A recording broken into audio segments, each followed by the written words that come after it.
कीटो समूह जुड़ा हो, है ना, जिसमें कार्बन में केवल कार्बन ही जुड़ेंगे, हाइड्रोजन नहीं जुड़ेंगे। जैसे कि यहाँ पर देख सकते हैं हम, कार्बन जो हमारा कीटो समूह बीच में है और ऊपर एक कार्बन है, नीचे एक कार्बन है, और जिसमें 3 कार्बन हो रहे हैं, तो हम यहाँ पर ट्राइलोज बोलेंगे, है ना, ट्रायोज बोलेंगे। और यहाँ पर हम कीटो समूह है तो कीटो लगाएंगे तो कीटो ट्रायोज हो जाएगा। इसी तरीके से यहाँ पर देख सकते हैं कीटो समूह बीच में है और ऊपर कार्बन, नीचे कार्बन और एक और कार्बन, मतलब 4 कार्बन है, तो हम यहाँ पर क्या बोलेंगे, टेट्रोस, कीटो टेट्रोस, है ना। तो इस तरह से हो गया हमारा कीटो टेट्रोस। अब हम यहाँ पर एक और चीज देखेंगे, मेन ग्लूकोज और फ्रक्टोज की संरचना। ग्लूकोज की संरचना देखो इस तरह से होती है और फ्रक्टोज की इस तरह से। ग्लूकोज में क्या होता है, तीसरे जो कार्बन है ना, और ऊपर एल्डिहाइड समूह रहता है, ठीक है, एल्डिहाइड। और यहाँ पर तीसरे कार्बन में क्या होता है, सॉरी कुछ नहीं होता है, यहाँ पर केवल और केवल क्या रहता है, ऊपर एल्डिहाइड समूह रहता है और इस फ्रक्टोज में क्या हो जाता है हमारा, कौन सा समूह हो जाता है, कीटो समूह हो जाता है। तो ये ग्लूकोज और फ्रक्टोज की संरचना है। अब यहाँ पर हम लेक्चर 4 देखेंगे प्रोटीन के बारे में। तो प्रोटीन किससे कहते हैं, इसके कार्य, फाइब्रस और रेशेदार जो है गोलीय प्रोटीन में अंतर क्या है, प्रोटीन के विकृतीकरण को समझाइए, टूटने को, और किन्हीं 4 प्रोटीन के नाम लिखिए और उनका कार्य। ये सब क्वेश्चन जो है वो बोर्ड्स में आते हैं, ठीक है। सबसे पहले प्रोटीन क्या होता है। अब प्रोटीन शब्द की उत्पत्ति जो हुई है वो हो रही है प्रोटियॉन्स से। अब प्रोटियॉन्स का मतलब होता है अति आवश्यक, है ना, मोस्ट इंपॉर्टेंट बोल सकते हैं, अति आवश्यक। और प्रथम भी इसका मतलब होता है, मतलब कि सबसे ज्यादा इंपॉर्टेंट है, क्यों है इसमें हम देखेंगे, ठीक है ना। देखो यह एक जटिल कार्बनिक यौगिक है और उच्च अणुभार वाला नाइट्रोजन युक्त जटिल कार्बनिक यौगिक होता है, जो सभी जंतुओं तथा पादप के प्रोटोप्लाज्म में पाए जाते हैं। इसमें पाए जाते हैं, पादप और जंतुओं के प्रोटोप्लाज्म में पाए जाते हैं। और अपेक्षा अगर हम इनकी करें तो जंतुओं में अधिक होता है, जो कि 29 से 20% होता है। और इसमें क्या होता है भाई, हाइड्रोजन, ऑक्सीजन, कार्बन और नाइट्रोजन तथा अल्प मात्रा में सल्फर भी पाया जाता है। तो इसमें ये 5 परमाणु पाए जाते हैं। रासायनिक रूप से प्रोटीन अल्फा अमीनो अम्ल के संघनन का बहुलक है। तो ये प्रोटीन किससे बना हुआ है, अमीनो अम्लों से, जो कि हम आगे पढ़ेंगे अमीनो अम्ल के बारे में। अभी हम छोटी मोटी चीज प्रोटीन के बारे में देखेंगे। और प्रोटीन का नाम ये मुल्डर ने रखा था 1838 में। तो प्रोटीन का नाम मुल्डन ने 1838 में दिया। अब हम देखेंगे प्रोटीन का वर्गीकरण। देखो भाई सबसे पहले देखेंगे प्रोटीन का वर्गीकरण आणविक संरचना के आधार पर। तो आणविक संरचना के आधार पर एक होता है फाइब्रस या रेशेदार हम बोल सकते हैं प्रोटीन, और दूसरा है ग्लोबुलर प्रोटीन, है ना, गोलाकार प्रोटीन। तो पहला है फाइब्रस रेशेदार प्रोटीन। रेशेदार प्रोटीन के अणु लंबे धागे के समान होते हैं, जो बगल बगल में स्थित होकर रेशे बनाते हैं। कुछ स्थान पर ये अणु परस्पर हाइड्रोजन आबंधों के द्वारा जुड़े भी रहते हैं। तो ये हाइड्रोजन बंधों के द्वारा जुड़े रहते हैं। ये जल में अविलय होते हैं। तो ये चीज याद रखना है कि ये जल में अविलय होते हैं। कौन से, हमारे रेशेदार प्रोटीन, जैसे कि किरेटिन। अब किरेटिन जो है ये एक फाइब्रस प्रोटीन है, जो कि त्वचा, बाल, नाखून में रहता है, ठीक है ना। किरेटिन जो सींगों में भी रहता है ना, जो हमारी क्या है, जो भी जानवर होते हैं सींग वाले। उसके बाद है ग्लोबुलर प्रोटीन।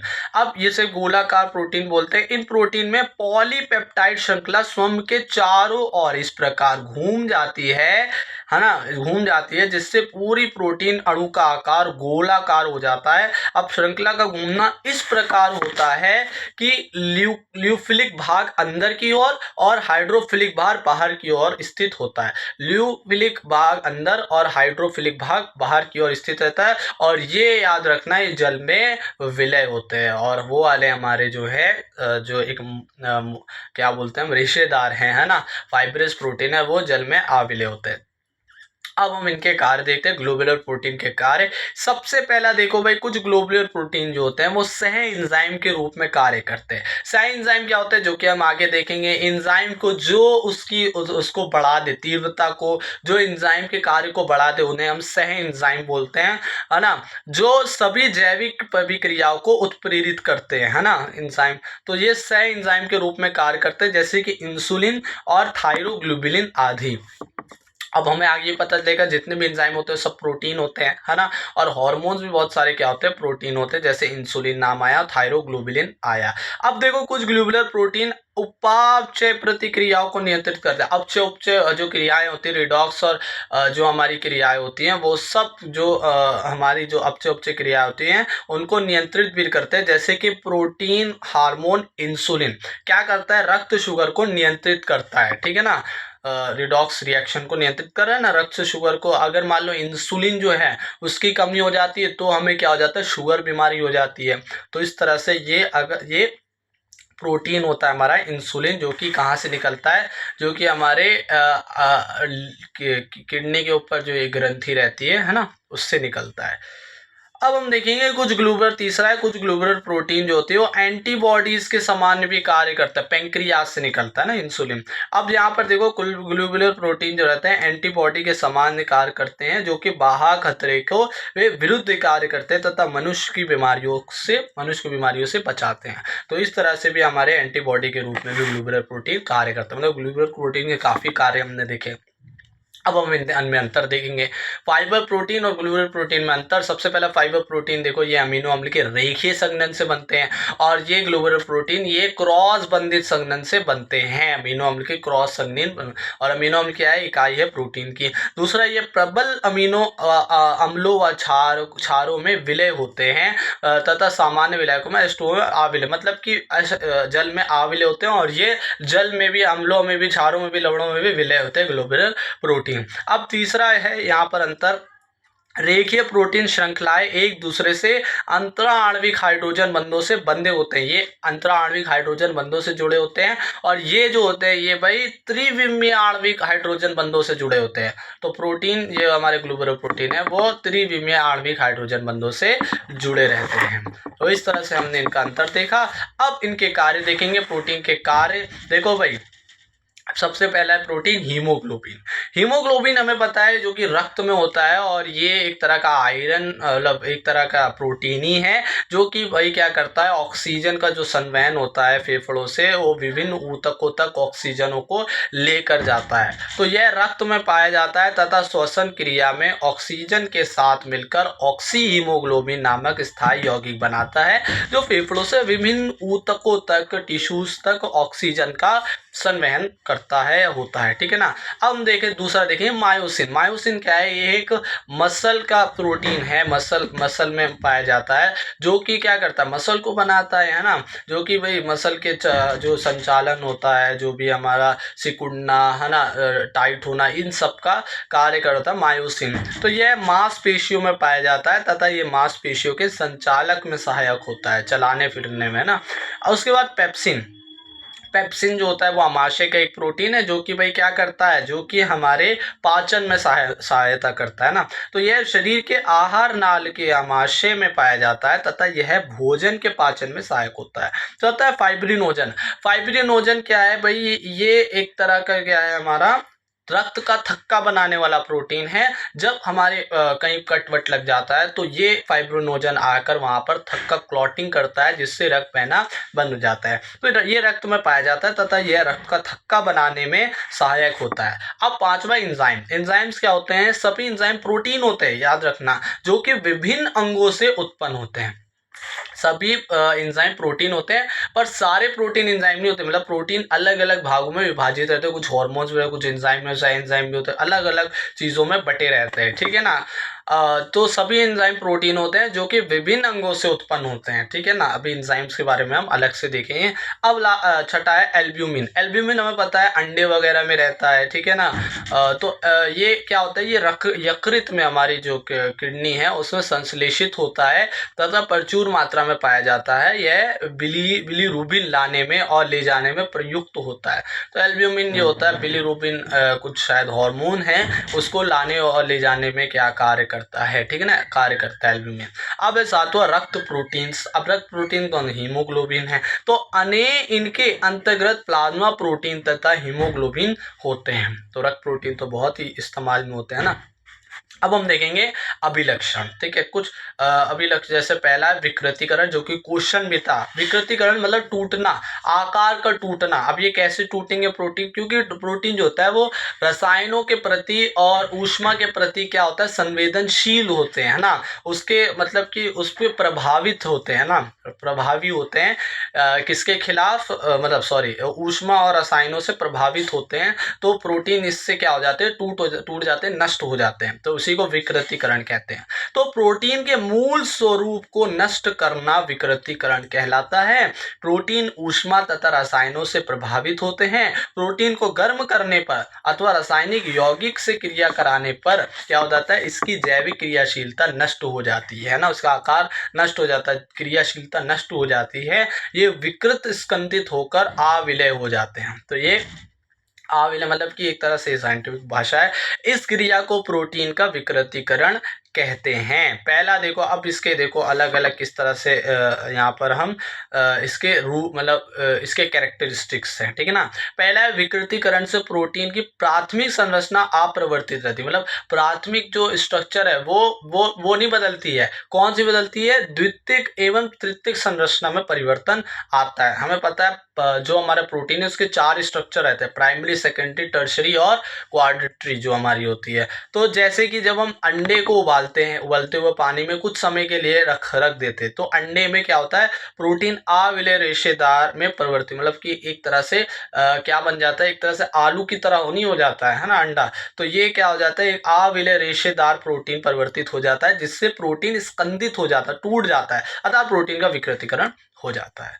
अब दूसरा है भाई, सभी प्रोटीन प्राथमिक सक्रिय होते हैं, मतलब कि जो सभी प्रोटीन है वो प्रकाशिक जो होते हैं ऊष्मा से क्या होते हैं, सक्रिय होते हैं। तीसरा, प्रोटीन जल में कोलाइडी तंत्र बनाते हैं, मतलब कि जल में जब हम डालते हैं प्रोटीन को, एक तरह से कोलाइडी सिस्टम बना लेते हैं ना, कोलाइडी तंत्र बना लेते हैं। तो ये एक वो है।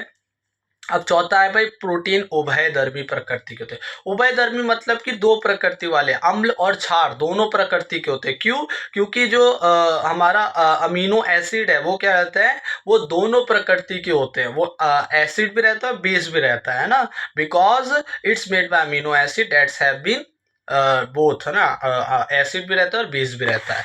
अब हम यहाँ पर अमीनो अम्ल के ही ऊपर बात करेंगे, प्रोटीन हमारा खत्म हुआ। अमीनो अम्ल, अमीनो अम्ल वे पदार्थ है जिनमें एक अमीन समूह व एक कार्बोक्सिलिक समूह होता है। अमीन समूह NH2, कार्बोक्सिल COH। तो इस तरह से हम क्या बोलते हैं, अमीनो अम्ल बोलते हैं इनको, जिनमें अमीन और कार्बोक्सिलिक समूह दोनों होते हैं। तो जिस तरह से यहाँ उदाहरण मैंने बना रखा है, CH2 है, जैसे कार्बन का NH2 भी लगा और COH कार्बोक्सिलिक समूह भी लगा है। अब इसका वर्गीकरण देखते हैं। वर्गीकरण क्या, ये दो प्रकार के होते हैं, एक अम्लीय रहते हैं अमीनो अम्ल, एक क्षारीय अमीनो अम्ल रहते हैं। अम्लीय, जिन अमीनो अम्ल में दो या तीन जो भी हो, दो COOH समूह तथा एक NH2 जो हमारा अमीन समूह है वो होते हैं, उन्हें अम्लीय अमीनो अम्ल कहते हैं। मतलब दो किस्में क्या रहेंगे, कार्बोक्सिलिक समूह रहेंगे। जैसे कि यहाँ पर मैंने बना रखा है एस्पार्टिक अम्ल या सक्सेनिक अम्ल, है ना। तो ये मैंने एस्पार्टिक एसिड बना रखा है, जिसमें क्या है भाई, जो हमारा दो COH है और एक सिंगल हमारा क्या है, अमीन समूह है। और दूसरा जिसमें कि भाई यहाँ पर दो हमारे कार्बोक्सिलिक समूह है, और यहाँ पर हम कह सकते हैं तीन, एक पूरी चैन है और उसमें लगा हुआ एक अमीन समूह है, जिसको हम क्या बोले, ग्लूटामिक एसिड बोल रहे हैं, ठीक है ना। और ये याद रखना, जो हमारे शरीर में जो अमीनो एसिड्स रहते हैं, जो एक जंतुओं में रहते हैं, वो कितने रहते हैं, हमारी बात करें तो 20 रहते हैं हमारे अंदर अमीनो एसिड्स, ठीक है ना। जिसमें से 10 तो एसेंशियल रहते हैं और 10 जो रहते हैं वो अनावश्यक रहते हैं और 10 आवश्यक रहते हैं, एसेंशियल, नॉन एसेंशियल, ठीक है। अब हम दूसरे देखेंगे, क्षारीय अमीनो अम्ल। वे अमीनो अम्ल जिनमें दो तो अमीन समूह रहेंगे, NH2 रहेंगे, और एक कार्बोक्सिलिक समूह COOH रहता है, और उन्हें क्षारीय अमीनो अम्ल बोलते हैं, ठीक है ना, बेस वाला अमीनो एसिड बोल रहे हैं। जिसमें दो हमारे अमीन समूह, जिस तरह से यहाँ मैंने बनाया है, एक हमारा क्या है, कार्बोक्सिलिक समूह है, और दो NH2 जुड़े हुए हैं, ठीक है ना। इसे हम आर्जिनिन बोल रहे हैं, और एक और है हिस्टडीन। तो ये कुछ एग्जाम्पल है। अब उसके बाद है तीसरा, अच्छा एक और है, उदासीन अमीनो अम्ल। उदासीन मतलब कि जिसमें कि आयंस के रूप में होगा, कार्बोक्सिलिक समूह भी आयन के रूप में होगा, अमीनो अम्ल भी आयनिक रूप में होगा, मतलब कि NH3 प्लस, मतलब हाइड्रोजन एक आ जाएगा तो ये प्लस में आ जाएगा, और जो हमारा CO है वो हाइड्रोजन दे देगा, तो इसके एक और इलेक्ट्रॉन आ जाएगा, तो माइनस, ठीक है ना।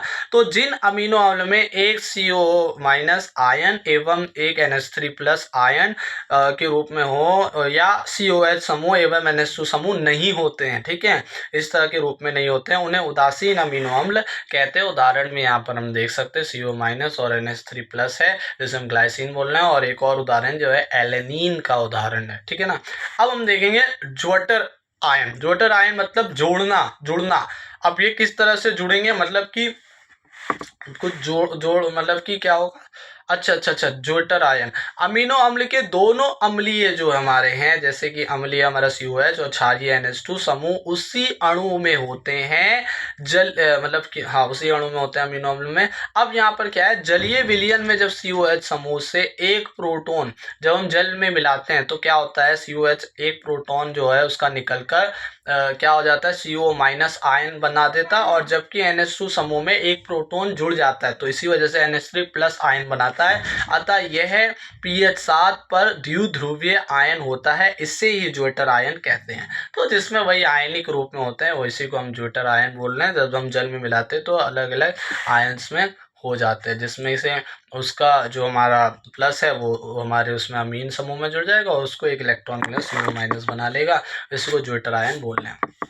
अब इसमें एक और चीज़ है कि अगर हम भाई क्षारीय उसमें मिला दे, सॉरी अम्ल, अमीनो अम्ल के विलयन को क्षार में मिला दे, तो क्या होगा यहाँ पर, केवल और केवल क्या होगा यहाँ पर, जब हम OH माइनस जब हम कोई क्षार देंगे तो जो हमारा NH3 जो प्लस था वो NH2 बना लेगा और बाकी सेम रहेगा। और अम्लीय करने पर, अम्लीय उसमें जब अमीनो अम्ल के विलयन को मिलाते हैं अम्लीय इसमें, तो क्या होगा यहाँ पर H3O जब प्लस देंगे तो ये दो जो CO आयन है वो COH में बन जाएगा, ठीक है ना। तो इस तरह से हम यहाँ पर दे सकते हैं। अब है हमारा लेक्चर 7 इंजाइम्स के ऊपर। इंजाइम्स देखो, इंजाइम्स बहुत इस्तेमाल में होने वाले हैं, जो कि एक जंतु जीवित प्राणी के अंदर रहते हैं। जिस तरह से उत्प्रेरक रहते हैं ना, वो कैटलिस्ट जो रहते हैं, उसी तरह से हमारे अंदर क्या होते हैं, इंजाइम्स होते हैं, जो कि हमारी क्रिया को, जो हमारी उपापचय रिडॉक्स क्रियाएं हैं उनको कराने में संबंधित होते हैं। उनको कराने में जो भी हमारी तोड़ना फोड़ना जो शरीर के अंदर केमिकल्स का होता है वो कराते हैं हमारे एंजाइम। तो यह जैव उत्प्रेरक हैं जो हमारे शरीर में पाए जाते हैं, जो हमारे शरीर में होने वाली कई क्रियाओं या पाचन क्रियाओं में सहयोग करते हैं। तो ये एक तरह के क्या है, हमारे जैव उत्प्रेरक हैं जो कि पाचन क्रियाओं में सहयोग करते हैं। जैसे कि माल्टेज जो माल्टोज को तोड़ता है। अब माल्टोज को किस में तोड़ेगा, ग्लूकोज फ्रक्टोज में। यूरिएज यूरिन को, यूरिया को तोड़ेगा CO2 अमीन में, अमीनो समूह में सॉरी अमोनिया में NH3 में। अमाइलेज किसको तोड़ेगा, स्टार्च को तोड़ेगा, है ना, ग्लूकोज में। तो ये कुछ उदाहरण है, माल्टेज, यूरिएज, एमाइलेज, और कुछ महत्वपूर्ण एंजाइम बहुत सारे, जैसे माल्टेज जो कि माल्टोज को ग्लूकोज और फ्रक्टोज में होता है, लैक्टेज लैक्टोज को तोड़ेगा, एमाइलेज स्टार्च को तोड़ेगा, यूरिएज यूरिया को जो है, इन्वर्टेज सुक्रोज को तोड़ेगा, पेप्सिन प्रोटीन्स को तोड़ेगा, ट्रिप्सिन प्रोटीन को तोड़ेगा, और न्यूक्लियस जो होगा वो DNA RNA जो न्यूक्लिक अम्ल है उसको तोड़ने का काम करेगा। अब हम यहाँ पर इसके भी अभिलक्षण देखते हैं, कुछ लक्षण देखते हैं एंजाइम्स के। सबसे पहले अद्वितीय विशिष्टता। अद्वितीय विशिष्टता मतलब होता है कि ये किसी एक पर्टिकुलरी काम ही करेंगे, मतलब ये इनका एक पूरा एक किसको टारगेट रहता है, मतलब कि एक एम पर काम करते हैं, ना कि मतलब अन्य अलग अलग क्रियाओं को संबंधित कर, मतलब पूर्ण कराते हैं, मतलब कि ये किसी एक विशिष्ट कार्य करते हैं ना, मतलब कि एक एंजाइम एक ही क्रिया को कराता है। तो कोई एक एंजाइम एक ही क्रिया को उत्प्रेरित कर सकता है, अन्य क्रियाओं के लिए उसका कोई वास्तव नहीं होता। और उल्टा जो हमारा उत्प्रेरक रहता है वो अन्य क्रियाएं भी करा सकता है, बहुत सारी क्रियाएं करा सकता है। जैसे देखो एंजाइम यहाँ पर माल्टेज जो है केवल माल्टोज को ही तोड़ेगा, है ना, जल अपघटन करा सकता है माल्टोज का ही, माल्टेज। इसी तरह से ये उदाहरण हुआ है। अब दूसरा है गति को कई गुना बढ़ाना। अब ये देखो, जो कोई भी रासायनिक अभिक्रिया होती है तो उसकी गति को कई गुना बढ़ा देता है। तो किसी उत्प्रेरक की तुलना में जो जैव रासायनिक हमारे एंजाइम होते हैं, जो जैव रासायनिक क्रिया को एंजाइम 1 करोड़ गुना तीव्रता से क्रिया को संपन्न कराना, मतलब एक उत्प्रेरक की तुलना से 1 करोड़ गुना तीव्रता से ये संपन्न करा सकता है किसी क्रिया को, जो हमारा एंजाइम होता है, ठीक है ना।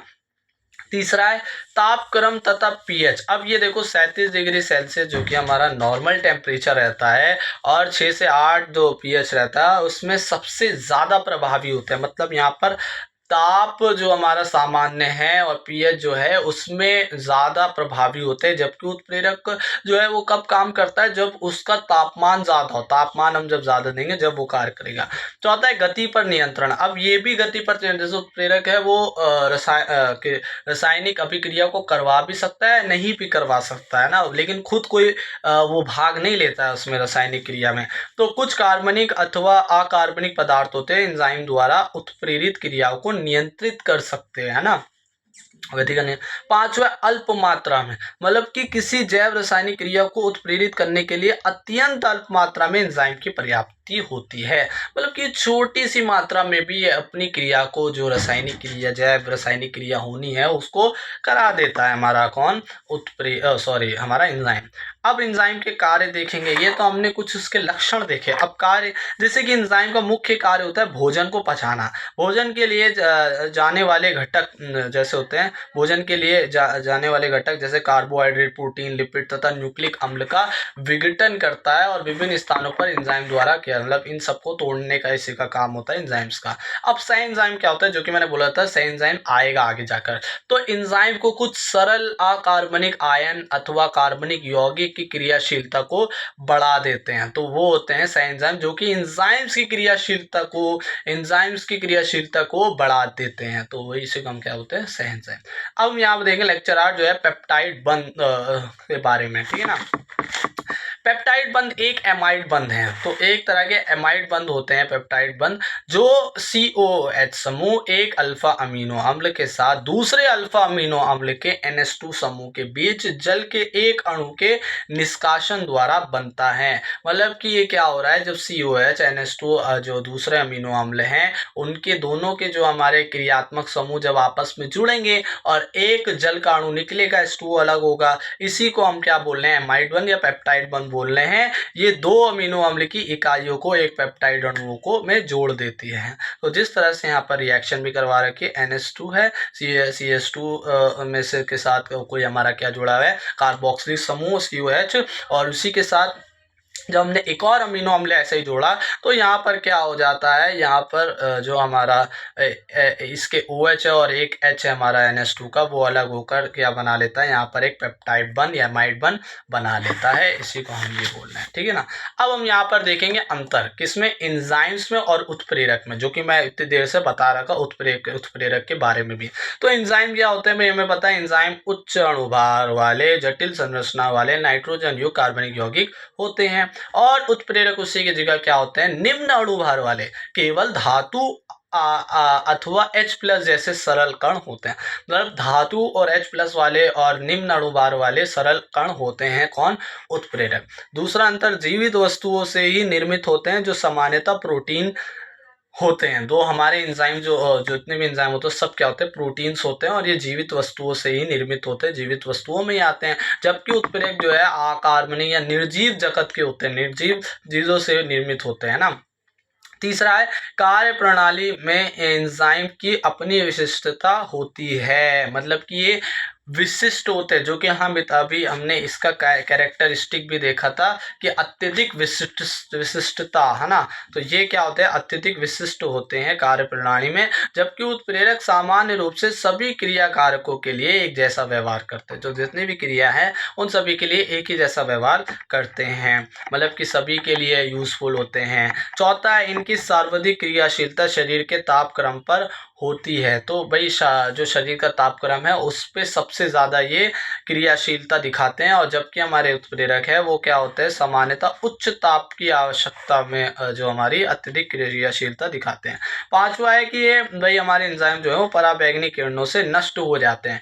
भाई अगर हमने पराबैंगनी अल्ट्रावायलेट रेज दी तो ये क्या हो जाते हैं, हमारे नष्ट हो जाते हैं, जबकि उत्प्रेरक जो है उन पर कोई प्रभाव नहीं पड़ता है, यह पराबैंगनी किरणों से नष्ट नहीं होते हैं। छठा लास्ट हमारा अंतर है यह जैव रासायनिक क्रिया के पश्चात नष्ट हो जाते हैं। भाई उनका एंजाइम का इस्तेमाल हुआ, खत्म हो गया, मतलब प्रोटीन को तोड़ा, खत्म हो गया, किसी न्यूक्लिक अम्ल को तोड़ा, खत्म हो गया, किसी फैट को, लिपिड को तोड़ा, खत्म हो गया। लेकिन यहाँ पर ये रासायनिक क्रिया के पश्चात नष्ट नहीं होते। कौन? उत्प्रेरक। तो ये हमने 6 इसके डिफरेंस देखे हैं। अब हम देखेंगे लेक्चर 10 जो है कि न्यूक्लिक अम्ल के बारे में, न्यूक्लिक एसिड। तो ये कार्बन, हाइड्रोजन, ऑक्सीजन, नाइट्रोजन व फॉस्फेट युक्त जटिल कार्बनिक यौगिक होते हैं जो कोशिका के केंद्रक में पाए जाते हैं, इसलिए इन्हें न्यूक्लिक अम्ल कहा जाता है। हमें पता है भाई न्यूक्लिक एसिड क्या है।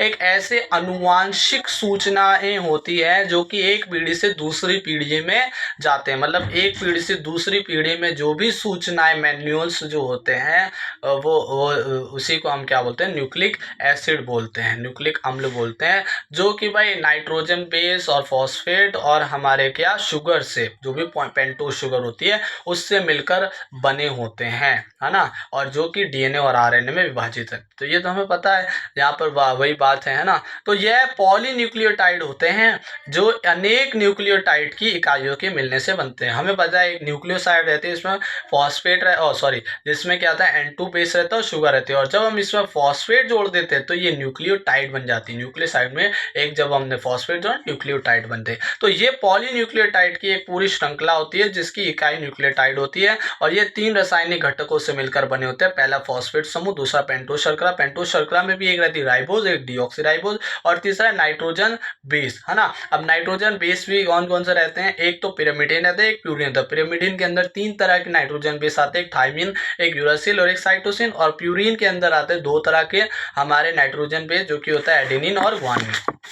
अब न्यूक्लिक अम्ल 2 प्रकार के होते हैं, एक डीएनए, एक RNA, deoxyribose nucleic acid, ribose nucleic acid. अब इसके घटकों की संरचना हम देखेंगे। देखो भाई अलग 3 घटक होते हैं ना, फॉस्फेट, शुगर और एक हमारा N2 बेस। तो सबसे पहले फॉस्फेट जो होता है वो PO4 3- के रूप में होता है, जिसमें P के साथ एक ऑक्सीजन डबल बॉन्ड बनाता है और बाकी के ऑक्सीजन के ऊपर आयंस रहते हैं, माइनस के, निगेटिव आयन रहते हैं। अब उसके बाद शुगर की संरचना देखेंगे, जिसमें से हमने एक राइबोज देखनी है और एक डीऑक्सीराइबोज। राइबोज जो होती है, देखो इसकी स्ट्रक्चर इस तरह से रहती है, ऑक्सीजन देता है और 4 इस तरह से हमारे कार्बन लगे होते हैं, और एक 5वें कार्बन के ऊपर एक और कार्बन CH2OH के रूप में लगा रहता है। अब यहाँ पर क्या होता है? केवल सारी सेम रहती है, OH ऊपर, नीचे H सब कार्बन के ऊपर, है ना, फिर H, फिर नीचे OH, फिर इसी तरह से सेम रहती है। पर यहाँ पर क्या होता है? बस बैलेंस करवाना है ना। तो यहाँ पर क्या होता है? तीसरे कार्बन जो होता है, मतलब दूसरे कार्बन के ऊपर, या तीसरे बोल लो, क्या होता है यहाँ पर? एक जो नीचे की तरफ जो हमारा ऑक्सीजन है वो नहीं होता है, ठीक है। मतलब कि जो हमारा डीऑक्सीराइबोज शुगर है उसमें क्या होता है? एक ऑक्सीजन अनुपस्थित होता है तीसरे कार्बन पर, इसीलिए डीऑक्सीराइबोज बोला, मतलब कि एक डिलीट है ऑक्सीजन, तो इसलिए डीऑक्सीराइबोज। राइबोज में क्या होता है? पूरे 5 ऑक्सीजन रहते हैं, ठीक है ना। तो राइबोज हम 2 3 4 5, ठीक है ना। तो इसे हम क्या बोले? राइबोज बोले, जो कि आरएनए में होते हैं, और डीऑक्सीराइबोज हमारे डीएनए में होती है।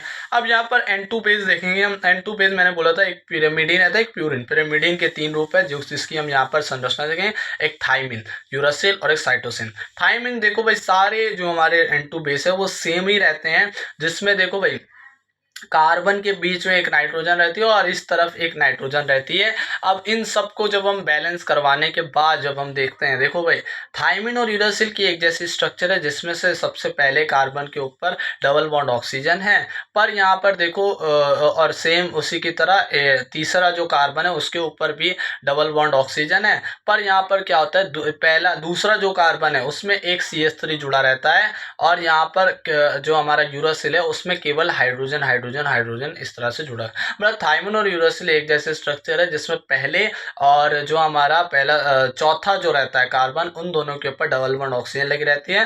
बाकी दूसरे कार्बन में, वहाँ यूरासिल में H खाली हाइड्रोजन जुड़ा है, वहाँ पर CH3 जुड़ा रहता है। अब हम साइटोसिन की देख रहे हैं। साइटोसिन में क्या रहता है? पहले कार्बन के ऊपर एक अमीन समूह जुड़ा रहता है, और बाकी पूरी की पूरी स्ट्रक्चर जो रहती है वो किसकी तरह रहती है? यूरासिल की तरह रहती है। तो इस तरह से हम यहाँ पर देख सकते हैं। अब यहाँ पर देखो प्यूरिन। प्यूरिन जो होता है वो दो भागों में से एक एडेनिन और ग्वानिन। देखो एडेनिन और ग्वानिन में क्या रहता है, यहाँ पर प्यूरिन में रहता क्या है, दो और नाइट्रोजन जुड़ जाती है कहाँ पर, दूसरे और तीसरे कार्बन पर लगकर। तो एक दूसरे पे जुड़ी और एक तीसरे पे जुड़ी, जो कि एक ही कार्बन से जुड़े रहते हैं। दोनों जो हमारे के है नाइट्रोजन है वो एक ही कार्बन से जुड़े रहते हैं। इसी तरह से ग्वानिन की भी सेम होगी, पर यहाँ पर क्या होता है, पहले कार्बन पे एडेनिन में NH2 अमीन समूह, जिस तरह हमारा किसमें जुड़ा हुआ था, साइटोसिन के साथ जुड़ा हुआ था। और एक और चीज, हाँ बाकी सब सेम ही है। हाँ एक और चीज जहाँ पर भाई हमारा चौथे कार्बन के साथ हमारा वहाँ थाइमिन जो हमारा यूरासिल और साइटोसिन में ऑक्सीजन जुड़ी होती है डबल बॉन्ड, यहाँ पर हाइड्रोजन जुड़ी होती है। और ग्वानिन में इसका उल्टा होता है, पहले सब कुछ सेम रहता है हमारे थाइमिन की तरह, पर यहाँ पर क्या होता है, और प्यूरिन तो है ही है ना, मतलब एक और नाइट्रोजन दो हमें लगाने पड़ेंगे। बाकी हमारा क्या रहता है, जो चौथा कार्बन है वहाँ पर हमारा अमीन समूह जुड़ता है। तो ये हमारी क्या थी, ग्वानिन की स्ट्रक्चर। तो इस तरह से हमने अब N2 उसके भी देख लिए, सारी स्ट्रक्चर कंप्लीट होगी। और एक यहाँ पर पॉइंट है कि डीएनए में यूरासिल व आरएनए में थाइमिन अनुपस्थित रहता है, मतलब कि आरएनए में थाइमिन नहीं रहेगा और डीएनए में यूरासिल नहीं रहेगा, ये याद रखना। और जब हम डबल हेलिक्स स्ट्रक्चर देखेंगे कि कौन किससे जुड़ता है, N2 क्षार एक दूसरे से जुड़ते हैं ना, तो वो किस तरह से जुड़ते हैं, देखो हाइड्रोजन बॉन्ड तो है ही, पर इनमें जो हाइड्रोजन बॉन्ड है वो किस तरह से रहता है, एडेनिन जो रहता है वो हमेशा थाइमिन के साथ जुड़ता है ना, और ग्वानिन जो रहता है वो किसके साथ जुड़ता है, साइटोसिन। अगर हम आरएनए की बात करें तो वो यूरेसिल के साथ जुड़ेगा, ठीक है ना। और हमारा डीएनए में थाइमिन रहता है, सॉरी हाँ, तो यूरासिल नहीं रहता है। तो इस तरह से अभी हम देखेंगे इसकी डबल हेलिक्स स्ट्रक्चर भी, ठीक है ना। अब न्यूक्लियोसाइड क्या होता है, जो कि अभी मैं पहले बता चुका हूँ, नाइट्रोजन बेस जो होता है और पेंटोस शर्करा जो रहती है, उसमें उन दोनों के उसको हम क्या बोलते हैं, न्यूक्लियोसाइड बोलते हैं। जिस तरह से मैंने स्ट्रक्चर ही बना रखी है, एक राइबोस है शुगर और एक है यूरासिल है, ठीक है ना। अब यहाँ पर न्यूक्लियोसाइड को जब हम फॉस्फेट से जोड़ते हैं तो न्यूक्लियोटाइड बनता है। तो जिस तरह से मैंने यहाँ दिखा रखी है। अब यहाँ पर देखेंगे न्यूक्लिक अम्लों की संरचना। अब हम न्यूक्लिक अम्ल देखेंगे, अब इसकी पूरी स्ट्रक्चर बनाएंगे। सब दो संरचना, एक प्राथमिक रहती है जो आरएनए रहती है और एक द्वितीय रहती है जिसको हम डबल हेलिक्स बोलते हैं जो डीएनए की रहती है। तो प्राथमिक संरचना हजारों न्यूक्लियोटाइड के अणुओं के संयोग से जल अणुओं के बाहर निकलने पर न्यूक्लिक अम्ल बनता है। इस प्रकार न्यूक्लियोटाइड की एक लंबी श्रृंखला बनती है। जब हजारों न्यूक्लियोटाइड आपस में एक श्रृंखला बना लेते हैं और जिससे जल निकलता है, जल के निकलने से ही ये पूरी बन रही है, तो उसी को हम न्यूक्लियोटाइड एक न्यूक्लिक अम्ल बोलने हैं। वह क्रम जिससे चार नाइट्रोजनी क्षार शर्करा फॉस्फेट से क्या लिखा है, रुदंड सीधी श्रृंखला से जुड़े होते हैं, न्यूक्लिक अम्ल की प्राथमिक संरचना कहलाते हैं।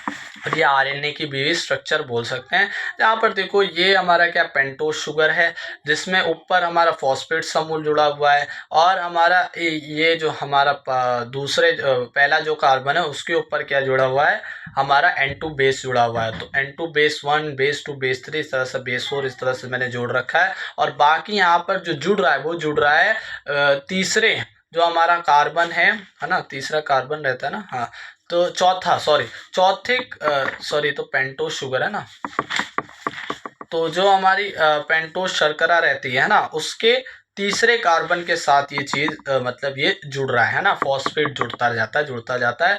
और आगे अगर हम यहाँ देखें तो वो होता है चौथे कार्बन के साथ, है ना, जिससे यहाँ पर जो हमारा H2 है वो निकलता जाता है।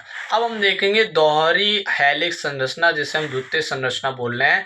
क्या है भाई, देखो किरण विश्लेषण से प्राप्त हुआ है कि डीएनए में दो दक्षिणावर्ती पॉलीन्यूक्लियोटाइड सूत्र होते हैं, मतलब कि दो स्ट्रैंड्स होते हैं, दोनों विपरीत दिशाओं में अग्रसर होने के कारण दोहरी हेलिक्स का आकार प्राप्त करते हैं। और इन दोनों की जो दिशा रहती है वो उल्टी होती है, एक ऊपर जाएगी तो एक नीचे जाएगी, इस तरह से मतलब कि दिशाओं में अंतर रहता है। इसीलिए यहाँ पर दोहरी हेलिक्स मतलब डबल हेलिक्स बोल रहे हैं, ठीक है ना। कुंडलित बोल रहे हैं। प्रत्येक सूत्र की आधार इकाई हेलिक्स के अंदर की ओर इंगित होती है और दोनों सूत्रों की 4 जोड़ियां एक दूसरे से हाइड्रोजन बंधों के द्वारा जुड़े होते हैं। तो ये एक दूसरे से हाइड्रोजन बंध मतलब कौन जोड़ रहा है, बेस जोड़ रहे हैं ना, N2 चार्ज जोड़ रहे हैं। और एक सूत्र धागे का प्यूरिन चार्ज सदैव दूसरे सूत्र के पिरिमिडीन चार्ज से जुड़े होते हैं। तो पिरिमिडीन से प्यूरिन जुड़े होते हैं, प्यूरिन से पिरिमिडीन इस तरह से जुड़े रहते हैं। जैसे कि हमने एडेनिन जो है वो थाइमिन, मतलब कि जो हमारा थाइमिन और पिरिमिडीन है, और एडेनिन क्या है हमारा, प्यूरिन है। इसी तरह से ग्वानिन जो कि एक क्या है हमारा, पिरिमिडीन प्यूरिन है, और उसके साथ साइटोसिन या यूरेसिल जुड़ा रहता है जो कि एक क्या है हमारा, हमारा पास साइटोसिन जुड़ा रहता है जो कि हमारा क्या है, एक पिरामिडीन है।